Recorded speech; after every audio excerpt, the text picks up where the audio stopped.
ഞാൻ പറയുന്നതെന്ന് വെച്ചാൽ മുസ്ലിം രാഷ്ട്രീയത്തെ അപഹസിക്കാൻ യാതൊരു നിലക്കും ഈ രാജ്യത്ത് കമ്മ്യൂണിസ്റ്റുകാരന് അധികാരം. എന്റെ വാദം, കമ്മ്യൂണിസ്റ്റ് മാർക്സിസ്റ്റ് പാർട്ടി അവരുടെ ലക്ഷ്യത്തിലല്ല ഇപ്പൊ സഞ്ചരിക്കുന്നത്. എന്താ അറിയോ? കയ്യൂരിന്റെ, കരിവള്ളൂരിന്റെ, കാവുമ്പായിയുടെ, മുനയംകുന്നിന്റെ, പാടിക്കുന്നിന്റെ, തില്ലങ്കേരിയുടെ, പുന്നപ്രയുടെ, വയലാറിന്റെ ചരിത്രമാണ് കമ്മ്യൂണിസ്റ്റ് പാർട്ടിക്കുള്ളത്. ആ പറഞ്ഞ ചരിത്രമൊക്കെ ഈ രാജ്യത്തെ പാവങ്ങൾക്ക് വേണ്ടി സമരം ചെയ്ത് മരിച്ചവരുടെ ചരിത്രം. ഞാനത് അംഗീകരിക്കുന്നു. പുന്നപ്രയിലും വയലാറിലും സർസിപിക്കെതിരെ പോരാട്ടം ചെയ്ത് മരിച്ചവർ രാജ്യത്തെ ജനങ്ങൾക്ക് വേണ്ടിയാണ് മരിച്ചത്. കയ്യൂരിന്റെ മണ്ണിൽ മരിച്ചു വീണത് ജന്മിത്വത്തിനെതിരായിട്ടാണ്.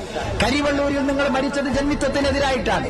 പുന്നപ്രയിലും വയലാറിലും കയ്യൂരിലും കരിവള്ളൂരിലും കാവുമ്പായിലും മുനയംകുന്നത്തും പാടിക്കുന്നിലും തില്ലങ്കേരിയിലും മരിച്ചത് ജന്മിമാരോട് ഏറ്റുമുട്ടുന്നു. ആ കമ്മ്യൂണിസ്റ്റ് പാർട്ടി ഇപ്പൊ എവിടെ നിൽക്കുന്നു എന്ന് സാധാരണക്കാരായ കമ്മ്യൂണിസ്റ്റുകാർ പഠിക്കട്ടെ. കയ്യൂരിന്റെ മണ്ണിൽ നമ്മൾ ഉയർത്തിപ്പിടിച്ച ചെങ്കൊടി ഇപ്പൊ കിളിരൂരിന്റെ പെണ്ണിൽ അവസാനിച്ചിരിക്കുന്നു. പിണറായിയുടെ പാറപ്പുറത്താണ്